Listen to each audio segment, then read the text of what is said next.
your intent. When you say the N word, you're saying like, it cannot be spoken, it cannot be uttered. It is a sacred word. Yeah. It is a magic word. If you say it, Candyman will come. Right. You know, it's like, it's very weird. It's very weird that we've ever allowed that. It's one thing, like, you could say spick. No one's going to get mad. Mm. You know? Like, it's not as racially charged. You know? Yeah. And then there's other ones that, like, you can just get away with all day.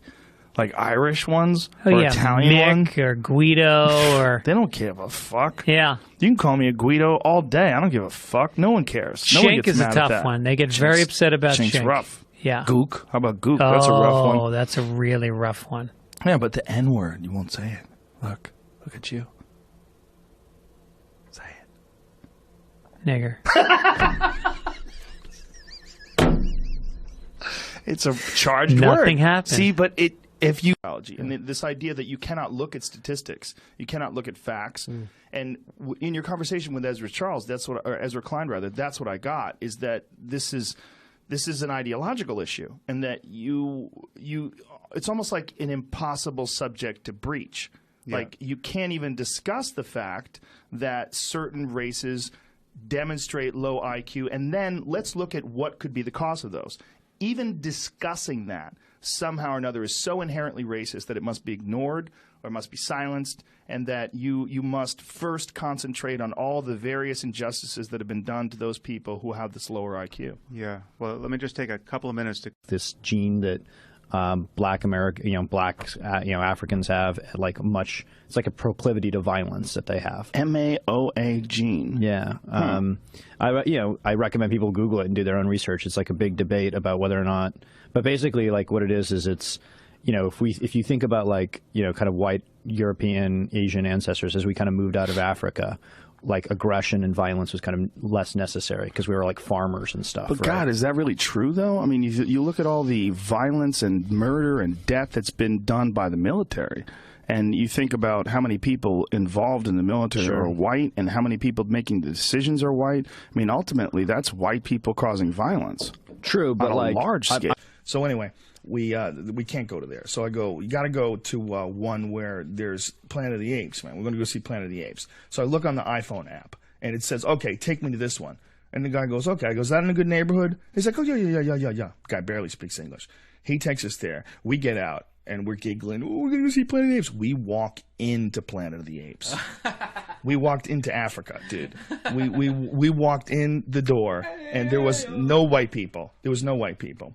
Planet of the Apes didn't take place in Africa. That was a racist thing for me to say. But you see what I'm saying. What I'm saying is... Flies automatically stuck to your head. Yeah, what happened is we walked into the blackest neighborhood we could find. I mean, there was literally no white people. It was amazing.